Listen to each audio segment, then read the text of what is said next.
warahmatullahi wabarakatuh. Alhamdulillahirabbil alamin. La haula wala quwata illa billahil aliyil azim. Amma ba'd. Yang terhormat Bapak Kepala SMP Negeri 1 Trenggalek, yang kami hormati Bapak Ibu guru beserta karyawan SMP Negeri 1 Trenggalek. Puji syukur kehadirat Allah Subhanahu wa taala yang telah memberikan limpahan rahmat, taufik, hidayahnya kepada kita semuanya, sehingga kita bisa hadir di sini dalam keadaan sehat walafiat. Alhamdulillah. Salawat serta salam tetap tercurahkan kepada junjungan kita Nabi Allah Muhammad sallallahu alaihi wasallam. Biqaulina Allahumma sholli ala sayyidina Muhammad wa ala ali sayyidina Muhammad, dan selalu kita nantikan syafaatnya di yaumil akhir nanti. Bapak Ibu guru beserta karyawan SMP Negeri 1 Trenggalek yang berbahagia, sebelumnya saya berterima kasih sekali karena panjenengan semuanya kersorawuh gitu ya di acara ini. Yang ini memang acara kegiatan saya, tugas dari calon guru penggerak untuk mendiseminasikan pembelajaran sosial emosional gitu ya. Nah, ini penting untuk disampaikan. Kenapa? Karena bukan hanya dari kami atau saya saja yang harus memberikan menggerakkan, tapi saya yang bergerak maksudnya, tapi saya juga dan dari kami juga harus saling berkolaborasi gitu. Nah, sebelumnya saya memperkenalkan diri dulu, okay. Saya Indra Apriani, calon guru penggerak angkatan 7 dari SMP Negeri 1 Trenggalek. Di sini tugas saya adalah untuk mendiseminasikan aksi nyata saya modul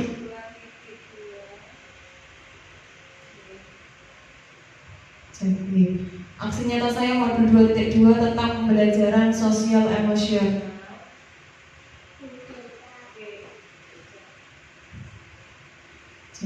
Sebelumnya ke pembelajaran sosial emosional itu yang ingin saya paparkan dulu adalah pembelajaran berdiferensiasi. Apa sih itu Bapak Ibu? Nah ini, karena setiap anak itu kan berbeda ya. Iya, Mas Chandra, gimana? Iya, setiap anak itu berbeda, tidak ada yang sama ya. Nah dalam pembelajaran juga seperti itu Bapak Ibu. Kita memberikan pelayanan juga tidak sama seharusnya dengan anak. Ada beberapa anak itu yang sukanya baca gitu deh. Ada yang mereka suka jalan-jalan gitu, namanya kinestetik kalau yang seperti itu. Nah, apa sih itu pembelajaran berdiferensiasi? Langsung saja nih, biar satset gitu. Time is money ya Mas. Oke. Adalah serangkaian keputusan masuk akal yang dibuat oleh guru yang berorientasi kepada kebutuhan murid. Kebutuhan murid. Orientasi terhadap kebutuhan murid tersebut terkait bagaimana menciptakan lingkungan belajar yang mengundang murid untuk belajar. Dan mereka itu senang gitu, belajar itu senang. Bukan terbebani dengan hari ini matematika gitu kan, kadang serem kalau matematika gitu. Nah, bagaimana cara kita memberikan pembelajaran meskipun itu materinya matematika tapi tetap menyenangkan. Nah, itu ada di pembelajaran berdiferensiasi. Kemudian bagaimana menanggapi atau merespon kebutuhan belajar murid, apakah perlu sumber, cara, penugasan, penilaian yang berbeda, serta bagaimana memanajemen kelas yang efektif, baik prosedur, rutinitas, metode yang fleksibel, kegiatan pembelajaran yang berbeda, namun kelas tetap efektif. Nah, ini ya, kelas tetap efektif, tapi anak memang mereka tidak bosan gitu dalam kelas. Hanya pengajaran yang misalnya metodenya ceramah gitu. Kita kan biasanya tidak terlalu mempedulikan keberagaman ya. Nah, di sini kita ternyata keberagaman itu harus kita perhatikan gitu.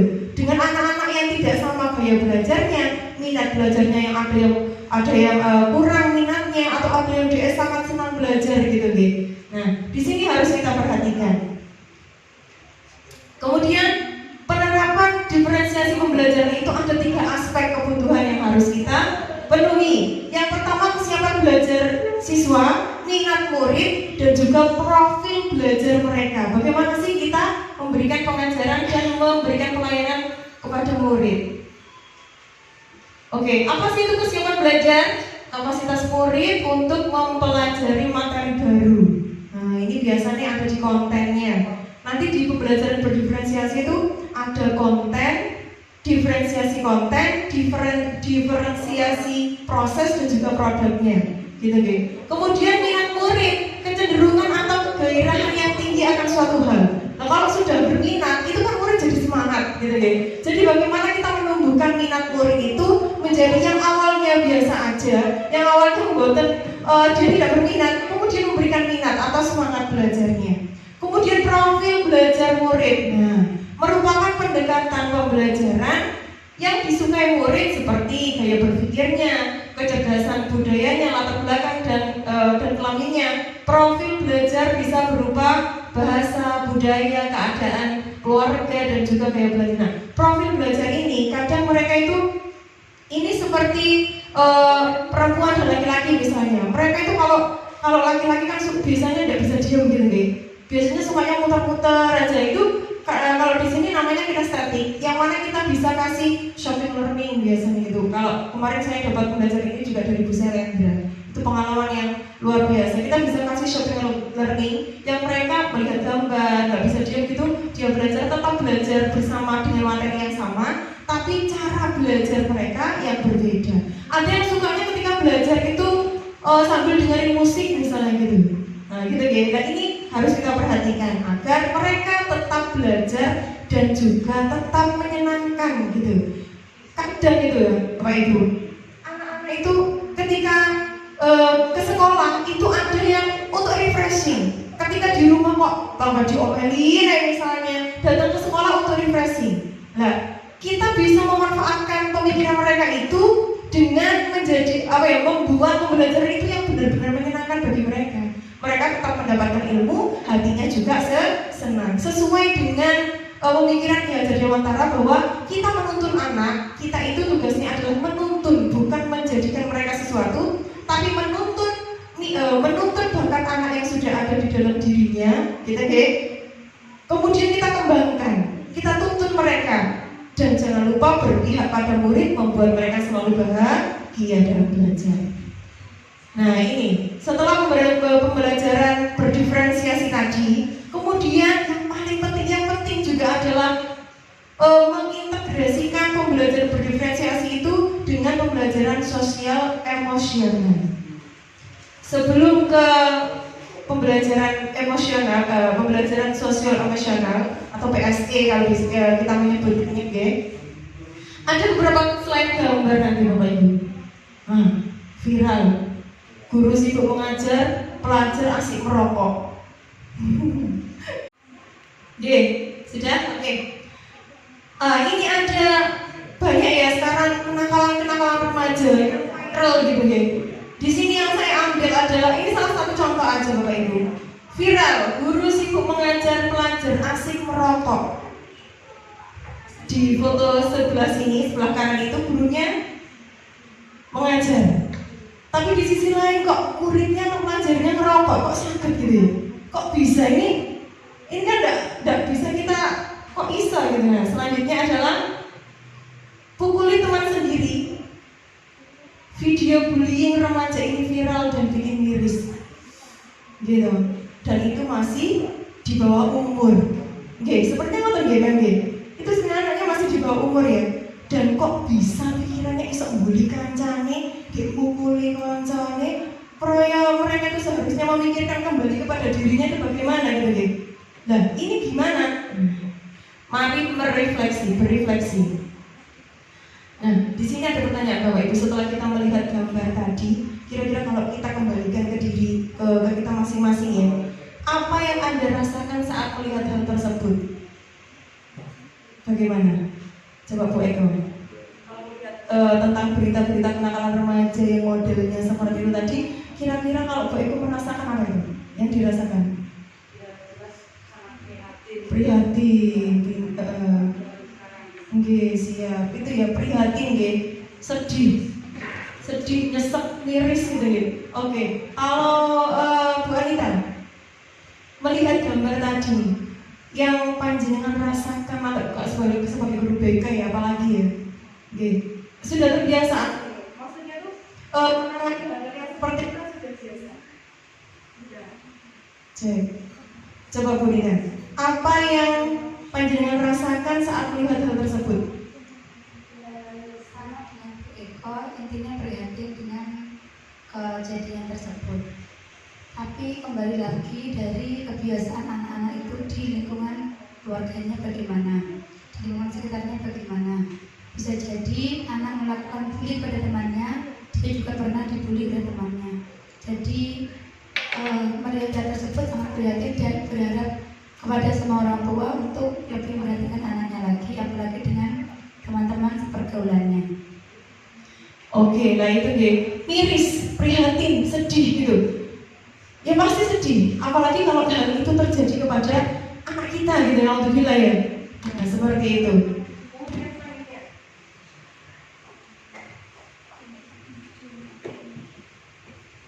Siapa yang bertanggung jawab saat hal itu terjadi? Kira-kira siapa yang bertanggung jawab jika saat hal itu terjadi? Siswa? Pasti. Gitu, karena yang melakukan adalah siswa. Orang tua? Nggih pasti. Guru pendidik? Pasti. Nah, berarti kita sebagai pendidik itu juga memiliki tanggung jawab ketika ada hal tersebut yang terjadi di lingkungan. Atau mereka berani melakukan hal bullying dan lain sebagainya itu ternyata tidak ada empati kepada temannya. Nah, ini tugas kita juga, PR gitu dan yang alhamdulillahnya di sekolah kita tidak ada gitu Nah ini tapi kita terus harus tidak boleh lengah karena hal-hal yang sudah kita nikmati di sekolah kita itu yang semua fasilitas lengkap, murid-muridnya juga bisa dikendalikan gitu tapi kita tetap harus memberikan atau pembelajaran sosial emosional ini. Selanjutnya bagaimana atau apa yang seharusnya kita lakukan sebagai pendidik? Apa ya? Apa Mbak? Melihat kejadian sekarang bukan hanya yang dijelaskan, banyak anak-anak yang menyimpang dari harapan kita. Terutama yang harus kita lakukan adalah seleksi diri kita sendiri. Kalau di dalam hadis Rasulullah, ketika kita menyampaikan sesuatu, maka yang harus kita lakukan itu adalah sesuai dengan yang kita lakukan sehari-hari. Dan keikhlasan kita serta kesungguhan kita akan menentukan siapa yang kita hadapi. Itu intisari dari hadis yang saya baca. Kemudian begini, kenapa anak-anak zaman sekarang seperti itu? Mungkin orang tua mereka itu adalah produk pendidikan yang kurang tepat, sehingga menyebabkan anak-anaknya juga mengalami pendidikan yang bukan kurang tepat tetapi tidak tepat. Maka tugas besar kita sebagai pendidik adalah satu, memberikan keteladanan, baik keteladanan kepada anak didik maupun keteladanan di hadapan para wali murid, sehingga mereka memiliki perasaan atau empati yang baik pada anak-anak mereka dan juga lingkungan masyarakatnya. Sangat setuju sekali yang Sasi. Itu semuanya adalah berawal dari karena keluarga, apalagi gitu ya. Itu adalah madrasatul ula gitu dari anak-anak. Jadi yang lebih dekat adalah memang lingkungan keluarga.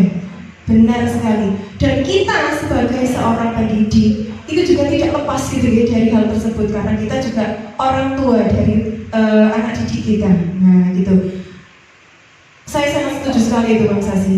Jadi meskipun kita akan kembalikan ke lingkungan keluarga, tapi kita pun harus menjadi teladan bagi mereka dan juga kepada wali. Itu kira-kira perlukah kita kumpulkan wali?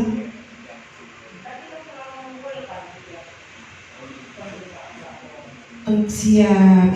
Berarti sebelum ke wali, otomatis pendidik juga memiliki pemahaman tentang hal itu, sehingga bisa mensimpan atau mentransfer ilmunya itu kepada para wali gitu Alhamdulillah. Nah itu Bapak Ibu, sehingga tugas kita memang bukan hanya mengajar gitu di dalam kelas, tapi tapi bagaimana kita memberikan hal-hal baik, termasuk budaya positif yang sudah pernah saya diseminasikan dulu gitu ya. Kemudian kita terapkan dalam kelas gitu. Ada pembelajaran berdiferensiasi, juga ada pembelajaran sosial emosional. Nah, apa sih itu pembelajaran sosial emosional Bapak Ibu? Yaitu pembelajaran yang dilakukan secara kolaboratif seluruh komunitas sekolah dengan tujuan untuk memberikan pemahaman, penghayatan, dan kemampuan untuk mengelola emosi, menatapkan dan mencapai tujuan positif, merasakan dan menunjukkan empati kepada orang lain. Luar biasa ya. Ini sudah kita lakukan seharusnya ya Mbak ya. Tapi mungkin istilahnya atau bagaimana di dalam pembelajaran itu apa saja mungkin kita masih gamblang. Tapi ini sudah dan pernah dan sudah kita lakukan gitu. Kemudian ada 5 kompetensi Bapak Ibu untuk yang dikembangkan dalam PSE. Yang pertama kesadaran diri, self awareness, yaitu keterkaitan dengan kemampuan untuk mengenali diri secara akurat mengenai emosi, pikiran, nilai dan value-nya diri. Seseorang yang memiliki kesadaran tinggi. Jadi intinya lek sadar dari awake dhewe, dari dirinya sendiri. Insya Allah yang dilakukan itu baik-baik gitu. Karena adanya kesadaran diri itu. Kemudian yang kedua adalah manajemen diri. Sudah sadar, mampu mengolah dirinya, mampu mengolah emosi. Nah, bagaimana ini tugas kita nih? PR kita untuk bisa memberikan kesadaran kepada anak, mampu menjadikan mereka atau menuntut mereka bisa memanajemen dirinya, gitu ya. Kemudian kesadaran sosial, ini penting, bukan egonya yang harus ditinggikan, bukan egois sebenarnya bahasa Inggrisnya apa tau Mas Jan? Kok lali tuh? Pokoknya itu ya. Nah, self egocentris, oke. Kemudian harus tahu bagaimana mereka bersosial, berhubungan dengan yang lainnya, sehingga tidak ada bullying, gitu ya. Tidak ada juga mereka menganggap orang lain itu rendah, gitu. Tidak ada ya, padahal bahwa kita adalah sama. Kemudian kemampuan berelasi atau relationship-nya juga bagus, harus itu.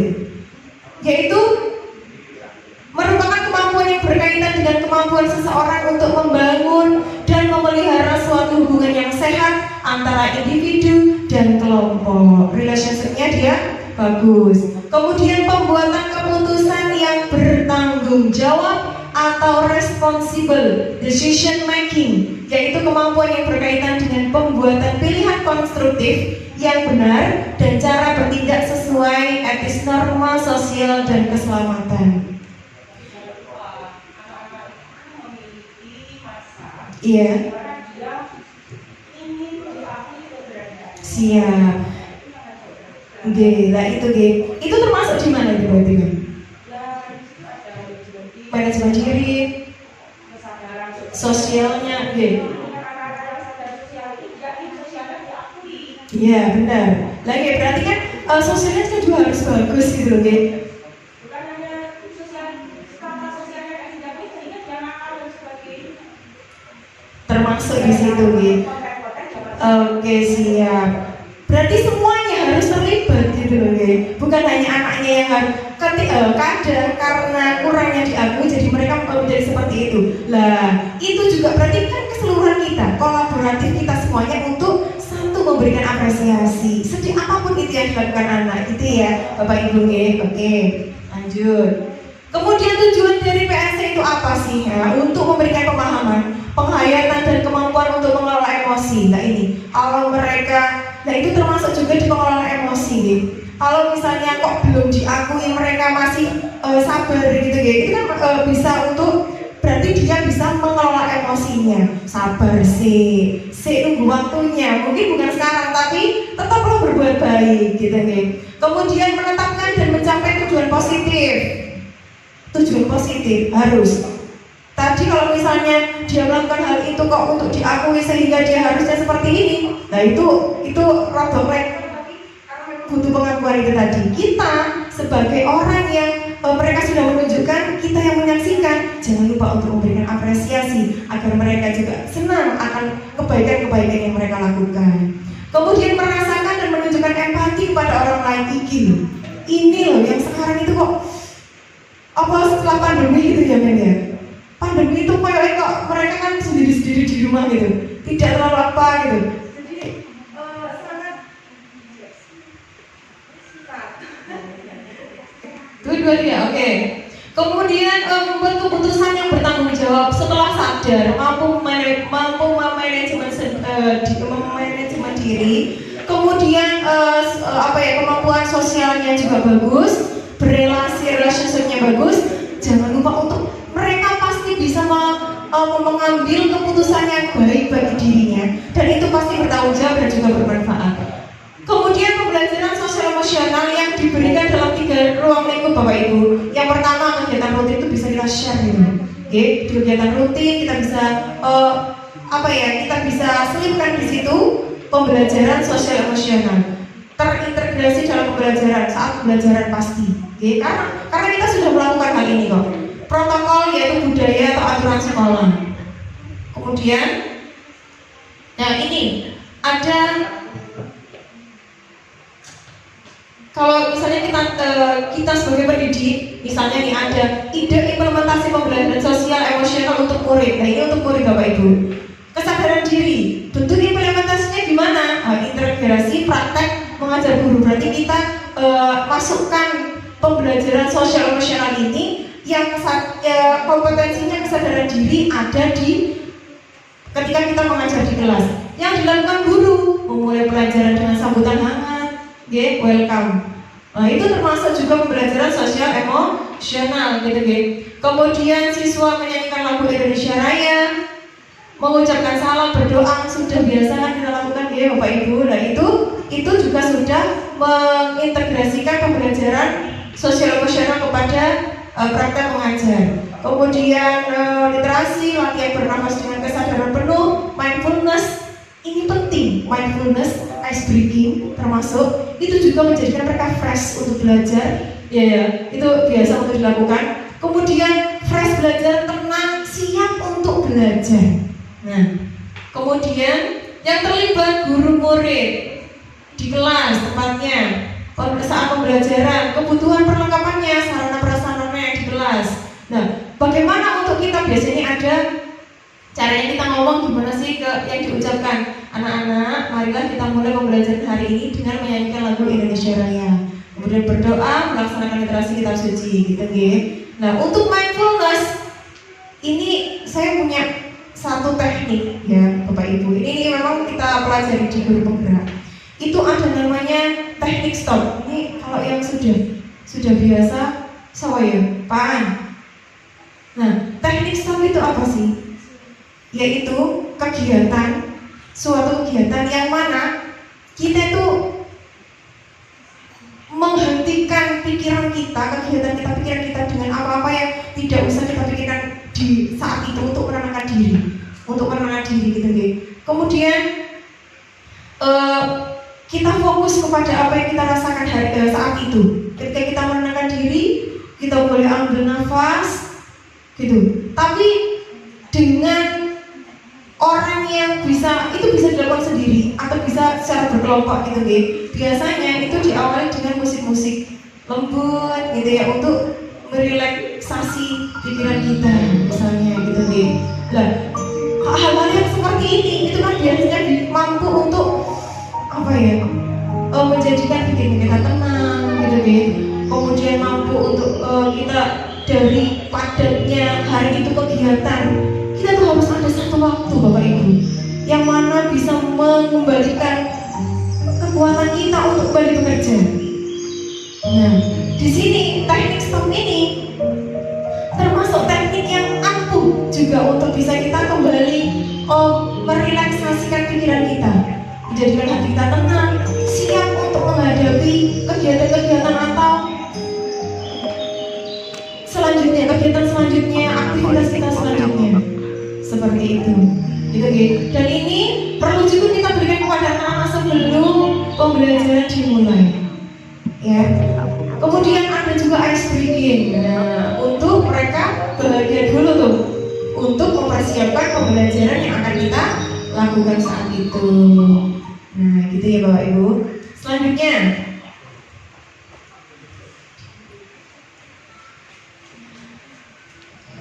untuk kesadaran sosial, manajemen diri. Oke, manajemen diri. Praktek ini tetap ada di pembelajaran yang dilakukan guru mulai dari sambutan hangat. Oh, tadi diri berarti. Yang kesadaran diri adalah sama ya. Manajemen diri juga sama. Pembelajaran, di awal pembelajaran guru mengajak murid melakukan refleksi di akhir pembelajaran, awal akhir. Kalau di awal berarti apa sih yang kemarin kita pelajari itu apa anak-anak, ya, bagaimana kita akan melakukan hal-hal di hari ini gitu ya. Kalau di akhir berarti apa yang sudah kita pelajari hari ini, apa yang baik, apa yang perlu dipertahankan, apa yang perlu diperbaiki, itu ya refleksi ya. Kemudian kesadaran sosial yang dilakukan guru meminta murid bekerja dengan temannya. Guru memberikan apresiasi secara terbuka kepada seluruh anggota kelas. Yang dikatakan guru adalah anak-anak, silakan kalian bekerja dalam kelompok kecil. Terima kasih anak-anak. Terima kasih anak-anak atas apa yang telah disampaikan oleh kelompok 1, 2 maupun 3. Dari sini terlihat bahwa pemahaman kalian bagus. Itu sudah termasuk pemberian apresiasi, gitu ya. Selanjutnya ada pengambilan keputusan yang bertanggung jawab. Nah, tadi berelasi yang bagus gitu ya. Kemudian pengambilan keputusan yang bertanggung jawab yang dilakukan guru adalah memberitahukan proyek yang harus dikerjakan. Kemudian murid diberi kebebasan untuk merencanakan penyelesaian proyek. Misalnya waktu mengerjakan proyek, mekanisme latihannya, media untuk melaporkannya, pembagian kerjanya, bentuk penampilannya, dan juga seterusnya. Guru juga dapat melibatkan murid dengan meminta feedback tentang apa yang dilakukan untuk mengetahui yang baik lagi. Bagaimana apa yang dikatakan oleh guru untuk merencanakan mulai dari waktu, mekanisme, media, serta proses pengerjaannya. Menurutmu apakah penting mempelajari bilangan bulat ini dalam matematika ya? Nah itu bagaimana mereka memutuskan, termasuk juga mengambil keputusan yang bertanggung jawab. Itu untuk murid Bapak Ibu. Untuk yang kita nih, untuk tenaga rekan pendidik dan juga tenaga kependidikan, bagaimana menjadi teladan? Penting ya, sangat penting. Kita kepada anak-anak menjadi teladan, kita kepada rekan sejawat juga menjadi teladan. Tidak menutup kemungkinan kita juga menjadi teladan kepada atasan. Ya, secara tidak langsung kita memberikan manfaat sedikit banyaknya kita ada peran di situ. Nah, untuk kesana, untuk menuju ke hal-hal yang baik itu kita juga harus menjadi teladan. Otomatis mulai dari diri kita sendiri bisa kita share kepada yang lain. Belajar menunjukkan disiplin diri di setiap kegiatan yang ada di sekolah, datang tepat waktu, gitu ya, melaksanakan tugas sesuai tupoksinya, gitu ya, pas ya ini ya. Terus belajar keterampilan berelasi, kesadaran sosial, guru dan tenaga pendidik melakukan kolaborasi dalam melaksanakan kegiatan sekolah, dalam melaksanakan proses pembelajaran dan dalam komunitas MGMTS. Belajar memanajemen diri, belajar dan berkolaborasi itu adalah sesuatu yang enak diomongin enak, tapi arahnya ngelakoni aja. Berkolaborasi pun kita tuh perlu keberanian diri untuk ngejak. Bener ya, Bu Eko ya? Oke. Nah, dari situ mulailah dari diri kita sendiri, maka kita akan bisa mengajak yang lain dalam hal-hal baik itu. Nah, ini belajar juga dari mama saya ini, Bu Sasi. Mesti lah saja kita wis tondo awakmu mulai nasi, kok lak melu wis mungkin melu. Pokoknya gitu. Hal-hal baik itu jika yang kita lakukan adalah baik, maka orang-orang yang mengikuti juga akan baik. Mungkin itu ya Bapak Ibu. Ada pertanyaan apa tadi? Sudah? Berarti cukup itu ya. Nah, terima kasih sekali karena hari ini kita bisa untuk berdiskusi, bukan berdiskusi ya, penyampaian saya diseminasi ini semoga memberikan manfaat baik kepada diri saya sendiri maupun Bapak Ibu guru sekalian. Sekali lagi saya berterima kasih sekali atas waktu yang sudah diluangkan. Semoga menjadi amal kebaikan kepada Bapak Ibu Guru, kepada saya dan kepada Bapak Ibu Guru sekalian. Amin. Mungkin itu saja yang bisa saya sampaikan. Saya akhiri. Ihdinas siratal mustaqim. Allahumma waffiq ila aqwamit thoriq. Wassalamualaikum warahmatullahi wabarakatuh.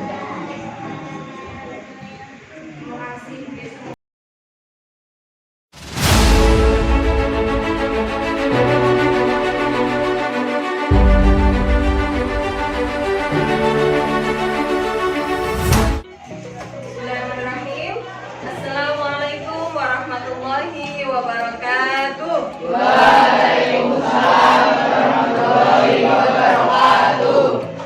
Subahul khair.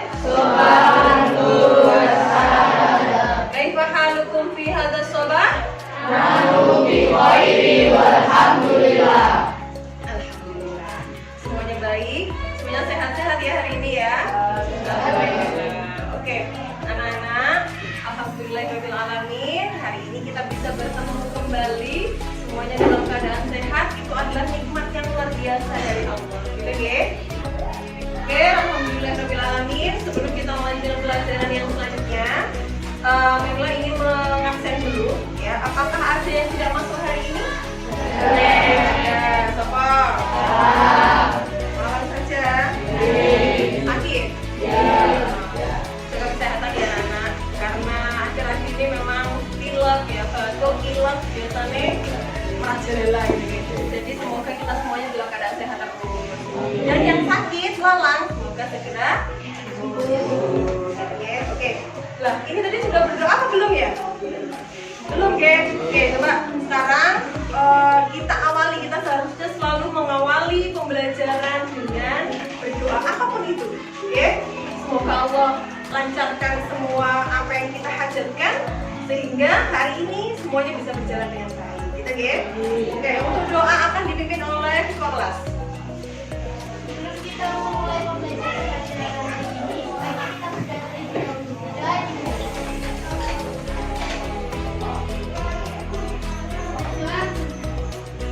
Terima kasih untuk dari. Oke, anak-anak, sebelumnya ini sebelum pembelajaran agar kita lebih fokus gitu agar kita bisa lebih fokus, lebih rileks. Memang ingin mengajak kalian untuk mindfulness dengan menggunakan teknik stop. Apa itu? Teknik stop itu kita berhenti sejenak dari apa yang kita pikirkan sekarang, atau kita punya masalah-masalah apa sebelumnya, kita tidak boleh memikirkan itu. Jadi kita harus tenangkan pikiran kita, fokus ke diri kita sekarang, fokus kepada apa yang kita sudah kenikmatan-kenikmatan apa yang sudah Allah berikan kepada kita, sehingga kita bisa lebih bersyukur, lebih bisa menghadapi hari-hari itu dengan perasaan senang dan tenang. Oke, bisa dimulai ya. Oke, sekarang ambil posisi duduk yang menurut kalian sangat nyaman. Sangat nyaman, kita mau miring kanan, miring kiri misalnya boleh. Misalnya kakinya harus lonjoran boleh. Ambil posisi duduk yang paling nyaman menurut kalian. Dari siap ya? Bisa diajukan, bisa bagaimana pula kondisinya, posisinya yang baik, yang enak, yang nyaman, rileks untuk kalian bisa merelaksasi diri. Sabun? Oke. Bismillahirrahmanirrahim. Tarik nafas, hembuskan. Sudah nyaman? Sudah enak? Oke. Kita bisa mulai ya dalam waktunya.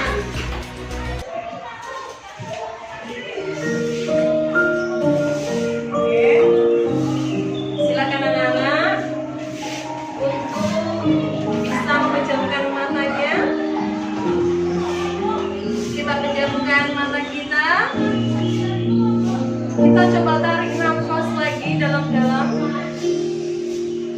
Keluarkan dari mulut secara perlahan yang disertakan dengan kalimat hamdalah. Alhamdulillahirabbil alamin dalam diri kita, dalam hati kita. Syukuri apa yang sudah kalian dapatkan hari ini. Allah sudah memberikan kesehatan. Allah memberikan kita kekuatan untuk menjalani hari ini. Bayangkan hal-hal yang menyenangkan yang bisa membuat kita selalu bersyukur dan bersyukur untuk bisa terus bersemangat dalam mencari.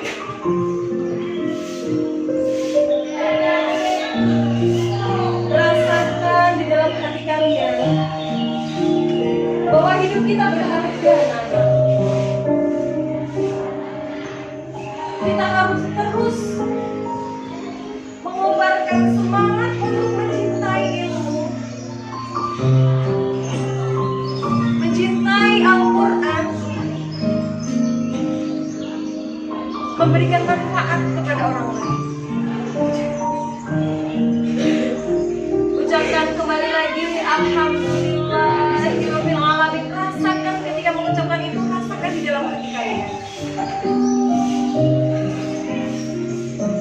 Jangan memikirkan apapun kecuali bersyukur atas nikmat Allah yang sudah diberikan kepada kita. Tarik nafas dari hidung, hembuskan dari mulut secara perlahan. Tenangkan pikiran, tenangkan hati. Kembali bersyukur kepada Allah. Ucapkan lagi Alhamdulillahirabbil alamin. Rasakan lafaz-lafaz itu mengaliri di setiap aliran darah kita. Di setiap nafas kita ada lafaz-lafaz Allah yang terus menenangkan hati kita, menenangkan pikiran kita, menenangkan hati kita. Kembali fokus untuk bisa berprestasi, anak-anak, menjadikan diri kita berkualitas, memberikan hal-hal yang baik dan bermanfaat untuk diri kita dan juga orang lain. Ucapkan kembali Alhamdulillahirabbil alamin. Ya Allah, terima kasih ya Allah atas segala nikmat yang telah Engkau berikan kepada hamba ya Allah. Aku yang sehat, keluargaku yang sehat, semua hal-hal baik yang telah Engkau berikan kepada hamba ya Allah. Ucapkan lagi Alhamdulillahirabbil alamin. Terima kasih ya Allah, Engkau telah memberikan kenikmatan ini kepadaku hari ini, esok dan terus, untuk memberikan semangat kepadaku ya Allah. Ucapkan sekali lagi Alhamdulillahirabbil alamin.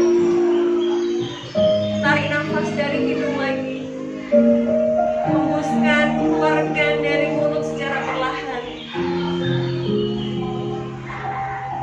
Alhamdulillahirabbil alamin. Anak-anak bisa dibuka matanya. Sabar. Oke, sabar ya.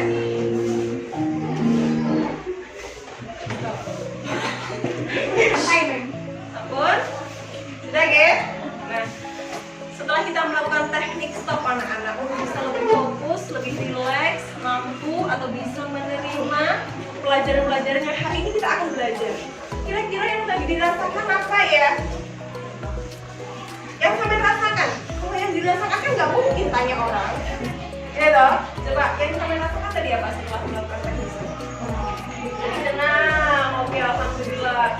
Lebih tenang ya, karena memang kita harus melakukan hal-hal itu anak-anak untuk diri kita. Kan biasanya kita sehari-hari itu disibukkan dengan sesuatu hal yang nggak tahu kita pikirannya kemana-mana gitu. Tapi harus satu kali saja kita harus lebih fokus dan rileks dengan menikmati dan mensyukuri apa yang kita dapatkan hari ini. Oke, lebih rileks, lebih santai. Coba kalau sampean yang santai. Ketika ditutup matanya yang sama lihat apa? Gelap. Gelap, ya jelas gelap. Tapi dalam kegelapan itu kadang kita melihat sesuatu cahaya. Bintang-bintang. Oh, bintang-bintang. Apalagi sama tadi apa? Lebih tenang aja, Mem. Oke, lebih bisa pembelajaran ya. Coba Rehan, Abdi, yang dirasakan apa? Ngantuk. Ngantuk karena tenang ya. Jadi malah ngantuk, tidak masalah. Oke. Tapi setelah itu ketika dibangunkan, ya harus kembali untuk bisa membangunkan semangat. Oke, sudah ya. Alhamdulillahirobbilalamin. Untuk bisa menenangkan diri sampun, kita lanjutkan ke pembelajaran kita selanjutnya. Yaitu adalah tentang Al-Quran dan Sunnah sebagai pedoman hidup. Sudah belajar apa belum ini? Oh, ada yang sudah, ada yang belum. Sudah pernah membaca bab ini ya? Belum semua? Sudah, belum. Nah, Al-Quran dan Sunnah. Al-Quran kalian pasti tahu ya, Al-Quran itu apa sih?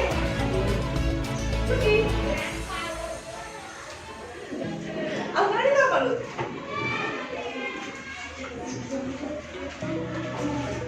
Sudah? Ya, coba yang keras.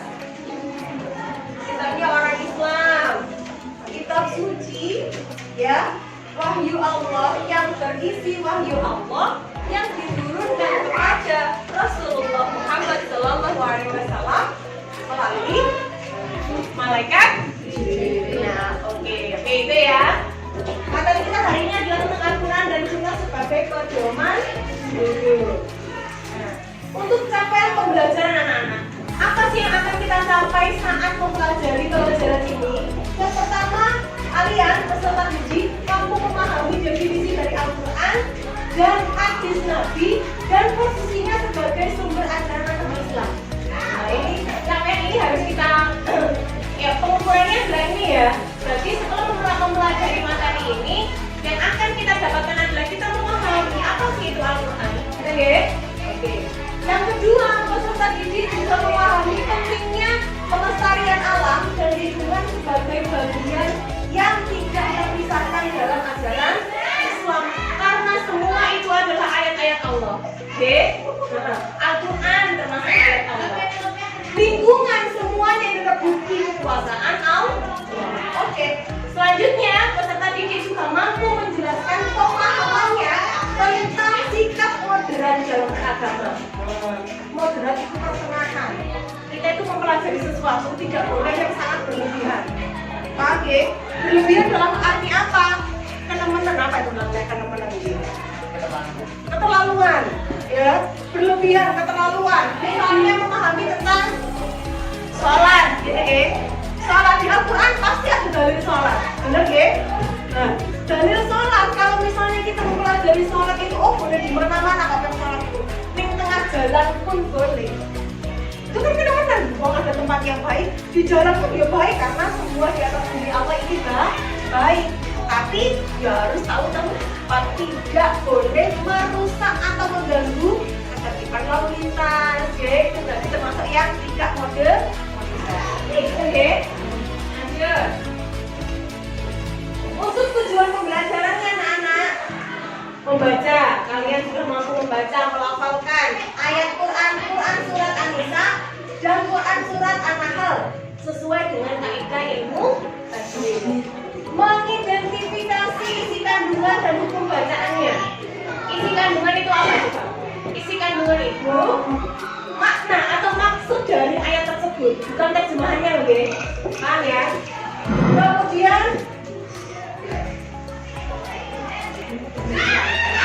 Kemudian menjelaskan kedudukan hadis terhadap Al-Quran. Nanti ada beberapa kedudukan hadis itu menjadi apa? Menjadi jelas, menjadi perinci dan lain sebagainya kita pelajari.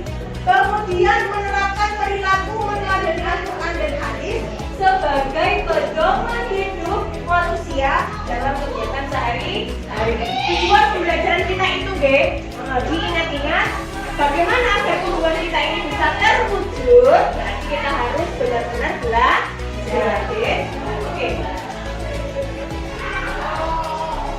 Oke, ada pertanyaan pemantik sebelum kita melanjutkan ke pembelajaran ini. Yang pertama, bagaimana cara membaca Al-Quran sesuai dengan kaidah tajwid? Oh, Akila. Oke, Akila. Silakan Akila.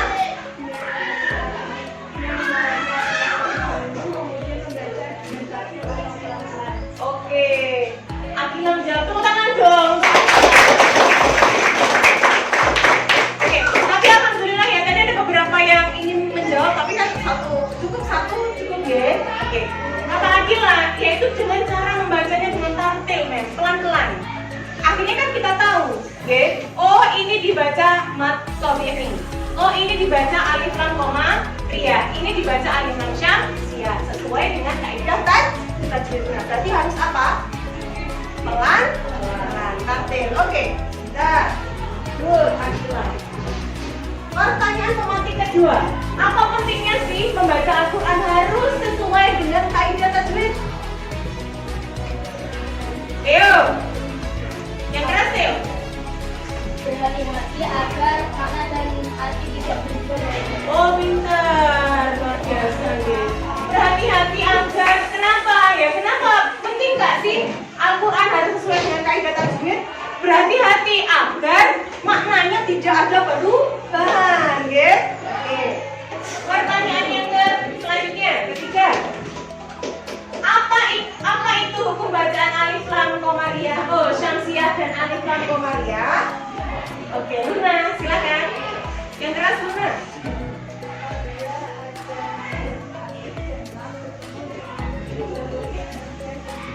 Oke, alif lam. Karena kita ini kan bacaan alif lam, ya. Jadi yang kita fokuskan ya mesti huruf alif lam, huruf alif dan lam. Ketemu apa gitu ya? Coba siapa lagi yang pengen selain alif selain Luna? Coba, Teo. Oke, jadi siapa? Ridwan. Ayo, Ridwan tadi untuk-untuknya ini tapi benar. Ayo, apa? Ridwan.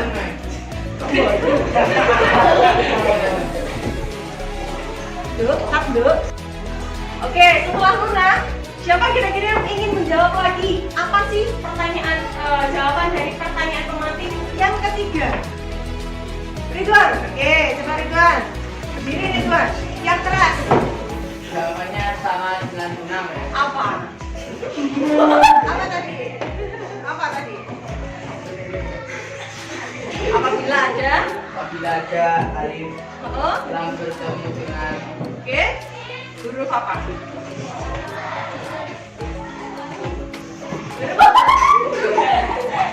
Oke. Ya, Masya Allah. Tepuk tangan untuk Ridwan. Ya, yang kita tahu huruf hijaiyah itu ada 28. Yang ketiga ada alif lam syamsiah dan alif lam komariah, sama-sama dibagi 14. Maksudnya dibagi 2.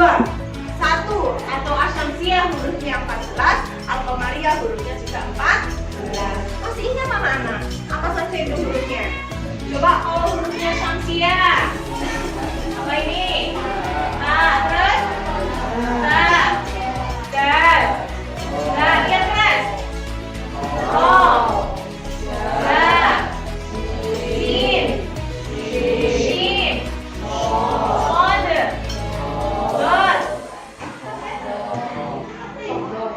tok, lam. Berapa ini coba? 2, 3, 4, 5, 6, 7, 8, 9, 10. Tasa, dal, roda, sin, shin, sokot, tok, dok. Kurang ya? Berarti taruh sini aja. Tok, dok, dan lam. Itu ada tipsnya ya.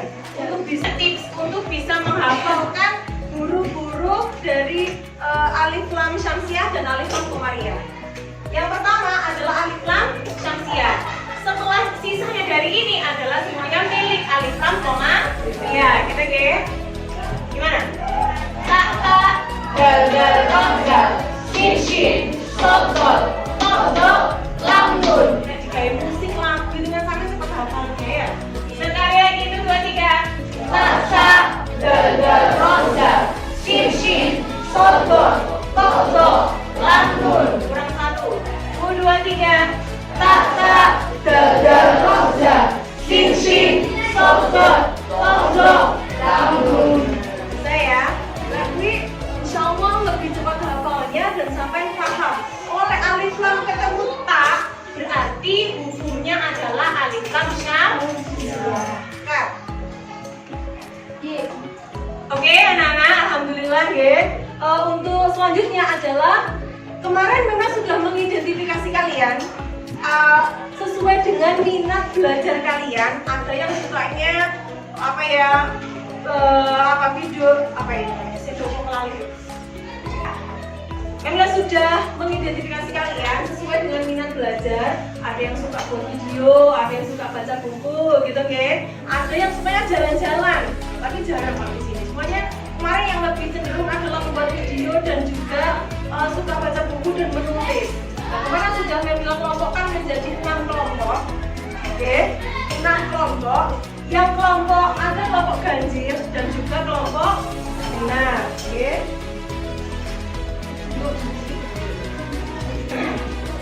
Oke, sampun. Untuk kelompoknya kan ada 2, kita jadikan menjadi kelompok ganjil dan kelompok genap.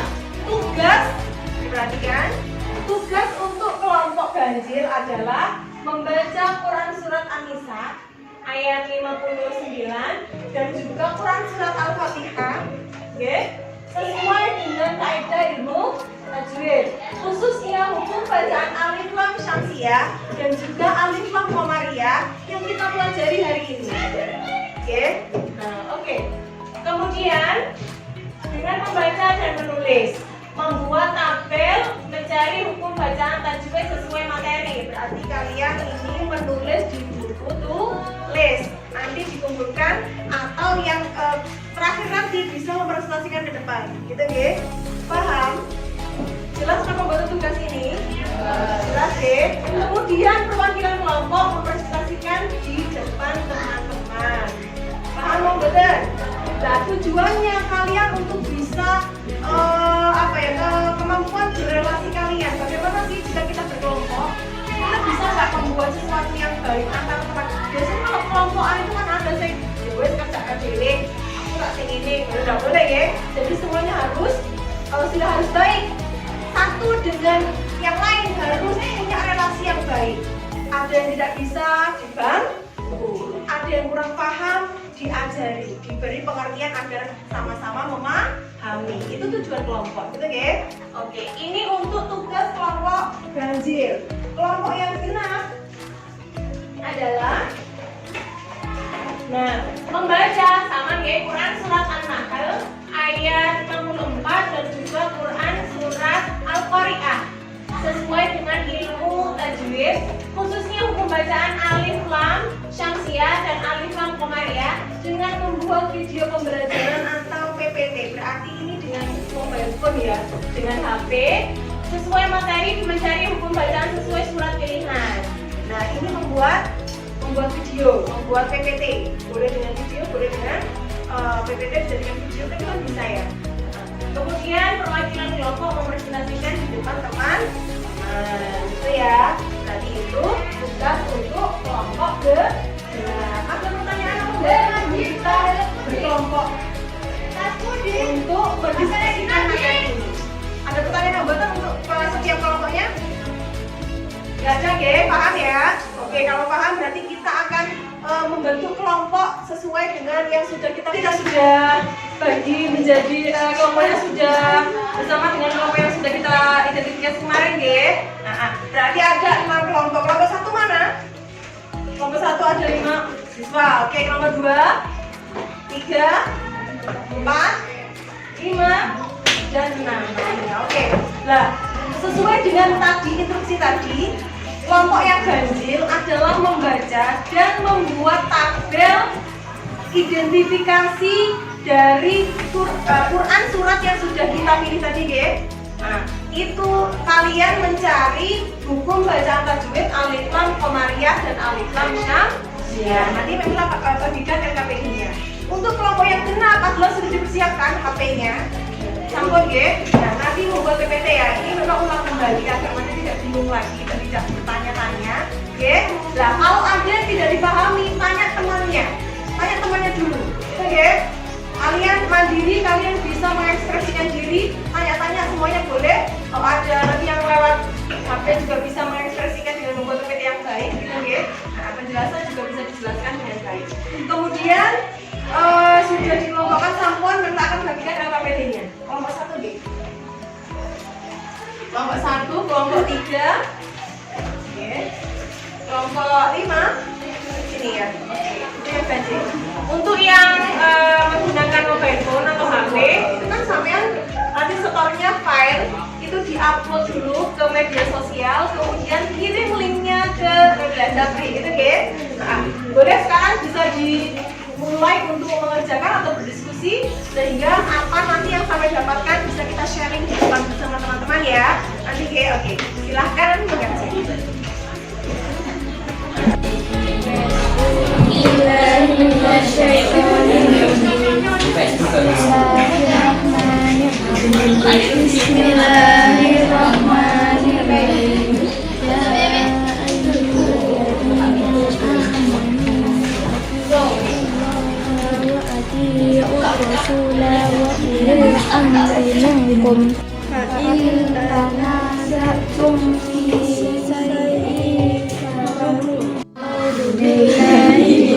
Bismillahirrahmanirrahim. Bismillahirrahmanirrahim. Anzalna 'alaika kitaba illa litubayyina lahumul ladzi ikhtalafu fihi wa hudan wa rahmatan liqaumin yu'minun.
Proses untuk pembelajaran yang kalian lakukan hari ini berdiskusi dengan teman sudah kita lalui ya.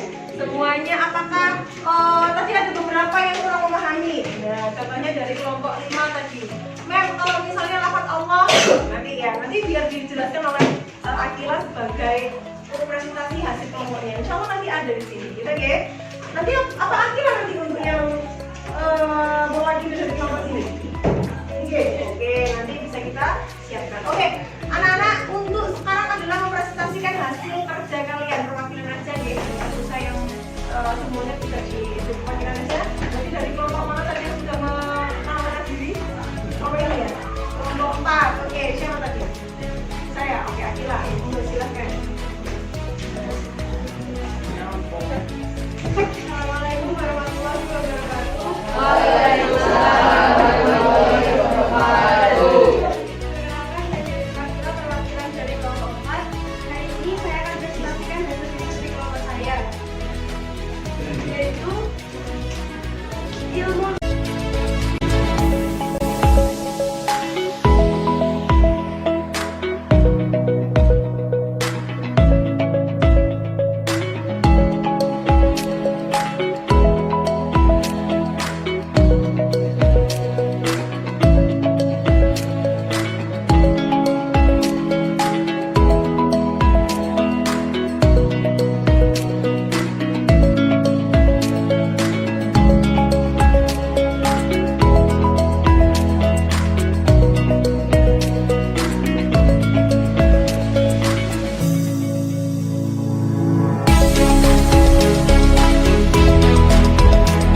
tapi dari teman kalian. Siapa kira-kira ya?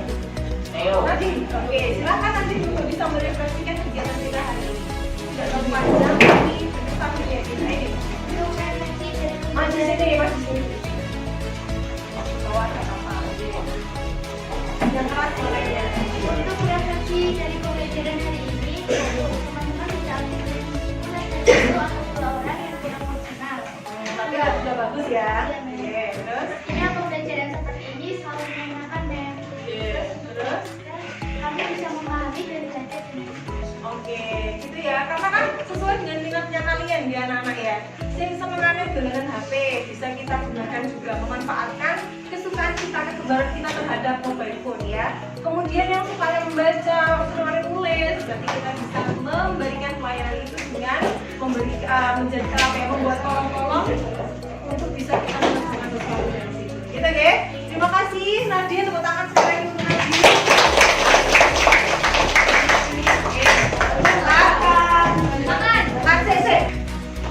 Oke, alhamdulillahirobbilalamin anak-anak. Semuanya sudah aktif, semuanya sudah baik. Semoga kedepannya lebih baik lagi ya. Karena meskipun sudah baik harus ada yang dievaluasi. Ya. Kesimpulan dari anak-anak bahwa Al-Quran itu benar-benar menjadikan pedoman penuntun kita dalam menjalani kehidupan sehari-hari. Dan salah satunya agar kita bisa memahami Al-Quran adalah dengan mempelajari ilmu tajwid ya, yang tadi sudah dipresentasikan oleh salah satu teman kita bahwa ilmu tajwid adalah ilmu yang mempelajari tentang tata cara membaca Al-Quran dengan baik dan benar. Yang kita pelajari hari ini adalah ada 2 hukum bacaan. Kalau sekarang belajar 2 hukum bacaan, dan yang kita fokuskan hari ini adalah 2 hukum bacaan itu ya. Untuk besok pembelajaran selanjutnya bisa kita untuk memikirkan apa sih pelajaran besok. Kalau yang sekarang berarti fokus terhadap 2 hukum bacaan saja, yaitu apa saja tadi? Hukum alif lam syamsiyah dan alif lam qamariyah, yang masing-masing memiliki 14 huruf dibagi ya 28 dibagi 2 menjadi 14 dan 14 2. Oke. Tadi yang sudah kita pelajari adalah huruf alif lam syamsiyah, ta, dal, rojak, sin, sodot, tolok, dan lanjut. Selain itu adalah huruf dari hukum bacaan Al-Qamar. Ya, benar ya? Mungkin itu yang bisa kita pelajari hari ini. Bisa mungkin kita siapkan pembelajaran besok baru baca ya. Bisa kita belajar di esok harinya kan. Untuk sebelum kita tutup pembelajaran kita kali ini, kita pengen sampean ada salah satu yang meminta berdoa untuk doa penutup. Siapa? Tadi sudah ketua kelas, berarti sekarang dari Ridwan. Ayo Ridwan. Untuk mengakhiri pembelajaran hari ini, silakan berdoa terlebih dahulu. Doa mulai.